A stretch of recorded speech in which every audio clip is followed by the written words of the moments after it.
In this episode, Ubuntu Advantage Program, Toshiba Android Smartbook, and Google starts adding WebM Support.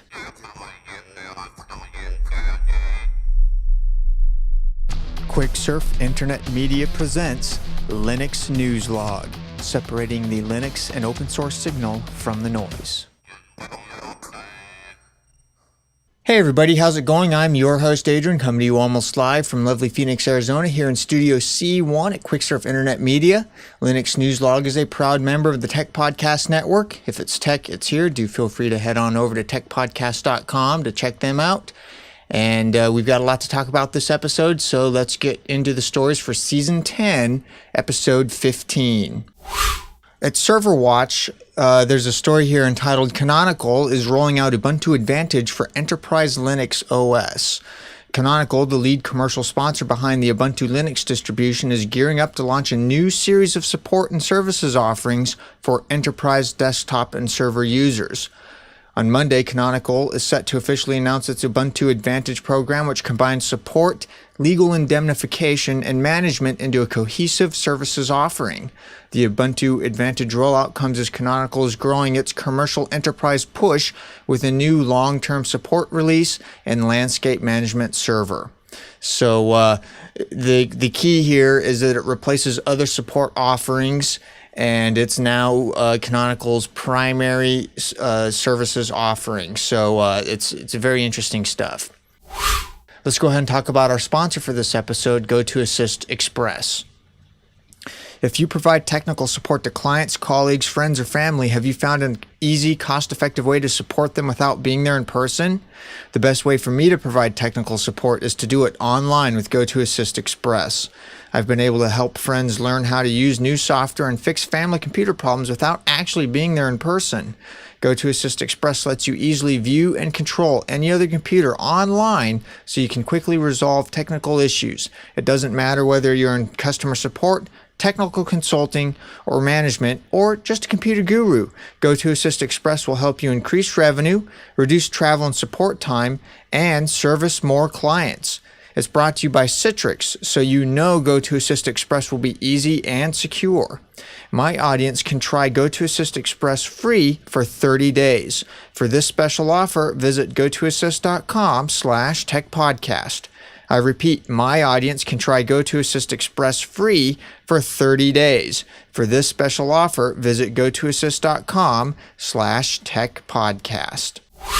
From Linux.com, there's a story. It's actually a review of the NanoNote, and it's entitled "A Review: NanoNote Gets Small with Embedded Linux." QI Hardware is now shipping its first copyleft hardware device, the ultra-portable NanoNote. The palm-sized notebook is designed to be a hackable hardware platform for Linux developers, akin to what the Arduino board is for electronics projects. Key to making that vision a reality is keeping every part of the product open. Circuit board designs are licensed for reuse. Every chip included uses open source drivers, and the system, of course, runs embedded Linux. So this is pretty cool stuff. Definitely check it out. For those of you who like to do a lot of hardware type stuff, this is definitely something, Arduino is great, but this is definitely kind of pushes it a little bit because now you get an OS and hardware that's also open as well. From topnews.com, there's a story. ARM teams up with 5 technology firms to boost the Linux platform. This is very interesting. ARM teams up with 5 technology firms to boost Linux platform. British chip designer ARM has joined forces with 5 other technology firms to create a non-profit company called Linaro in a bid to boost the Linux platform. The group, which is comprised of ARM, Freescale, IBM, Samsung, Texas Instruments, and ST Ericsson, said they would invest resources into open source projects that could be used by Linux-based platforms such as Android, Maemo, MeeGo, and WebOS. Linaro is saying that they would provide distributions and developers to put out tools, kernels, and middleware software variations every 6 months. So this is actually pretty aggressive. So it'll be interesting to see how well this takes hold and takes off. From Electronista, there's a story here. Toshiba smartbook with Android 2.1 leaks out. This is pretty cool.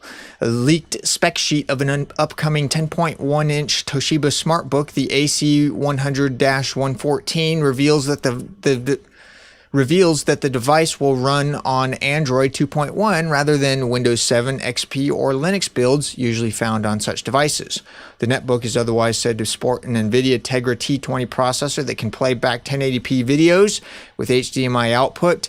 The device is otherwise said to support 512 megs of RAM, 16 gig solid-state drive, and you get Wi-Fi, Ethernet, SDHC, etc., etc. Pretty interesting stuff. It'll be interesting to see if this actually does make it out to market. From Electronista, HP shows a classmate netbook at Computex. HP brought a classmate PC to Computex that is not unlike the similar Intel CTL classmate PC. Engadget brought photos and video to the HP device, which has a 10.1-inch screen. It's made of plastic and has a built-in carrying handle. The preloaded OS is SUSE Linux 11, while an unspecified Intel Atom CPU powers it. Now, it's not been officially announced, but it was in the Novell booth, so I would expect to see it here soon. From TechCrunch, there's a story. Google begins adding VP8/WebM support to Chrome. When Google unveiled the WebM project at Google I/O a few weeks ago, one partner's browser support was noticeably absent. Google's, which was kind of surprising. Anyway, sure, they added VP8/WebM support to Chromium, the open source browser behind Chrome, but that flavor is used by a small fraction of people who use Chrome itself. Starting today, Google is finally joining Firefox and Opera with WebM support in Chrome itself. So pretty interesting stuff. The rest of the article goes through to point out how you can get that and enable it at YouTube and that sort of thing. So it'll be pretty neat. From Ars Technica, there's a story here. Google's Chrome OS to arrive on hardware later this fall. Google Vice President of Product Management Sundar Pichai announced that the company's browser-centric operating system will be released this fall.